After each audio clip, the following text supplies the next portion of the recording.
పడవి. ఏంటిది? Half boiled. ఇక్కడ కూడా హాఫ్ బాయిల్డే.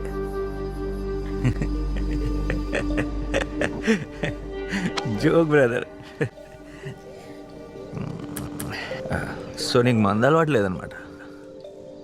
లేదు. ఈ అమ్మాయిలు కూడా అస్సలు అర్థం కాదు బాస్. అన్ని అలవాట్లు ఉన్నాడిని ప్రేమిస్తారు, ఏ అలవాట్లు లేనని పెళ్లి చేసుకుంటారు.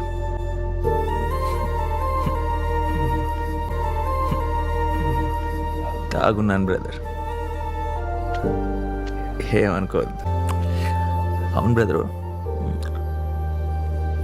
పెళ్లి చూపుల్లో పల్లవికి ముందు ఇంకెంతమంది అమ్మాయిని చూసావు? అదెందుకు ఇప్పుడు? ఒక మేబీ 3 or 4.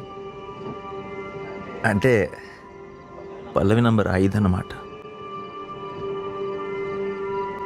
మిగతా అమ్మాయిలో ఇంకెవ్వరు నీకు సెట్ అయినా పల్లవి నీ లైఫ్లో ఉండేది కాదు.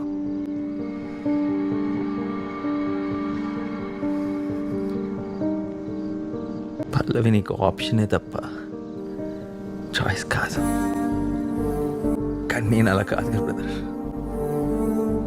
తన్నే ప్రేమించాను, తన్నే పెళ్లి చేసుకోవాలనుకున్నా.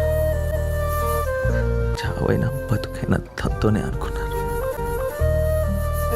నాది కదా true love. Huma, you're crossing your limits. పల్లవి మాట్లాడిని.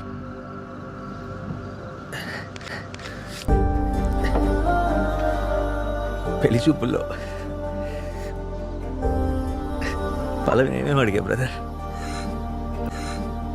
ఆ రోజు నేను ఆయన చాలా బ్రాడ్ మైండెడ్. పెళ్ళయ్యాక జాబ్ చేస్తావా, హౌస్ వైఫ్గా ఉంటావా, నీ ఇష్టమని చాలా ఫ్రీడమ్ ఇచ్చి అడిగారు. అవునా?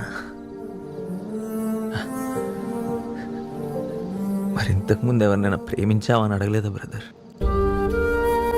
అడుగుంటే చెప్పండి, పిచ్చేది పాపం. మా ప్రేమ బతికేది.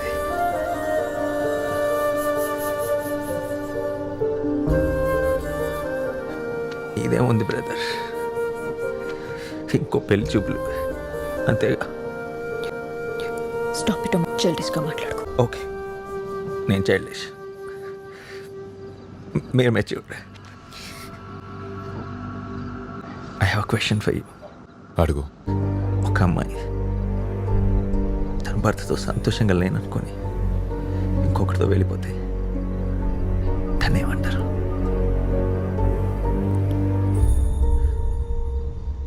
You are having an illegal relationship with him అంటారు. అలాగే ఒక అమ్మాయి ఒకరితో లవ్లో ఉన్నప్పుడు ఆ అమ్మాయిని ఇంకొకటి వచ్చి పెళ్లి చేసుకుంటే దీన్నేమంటారు brother? You are having an illegal relationship with my love అని నేనంటాను. పల్లవి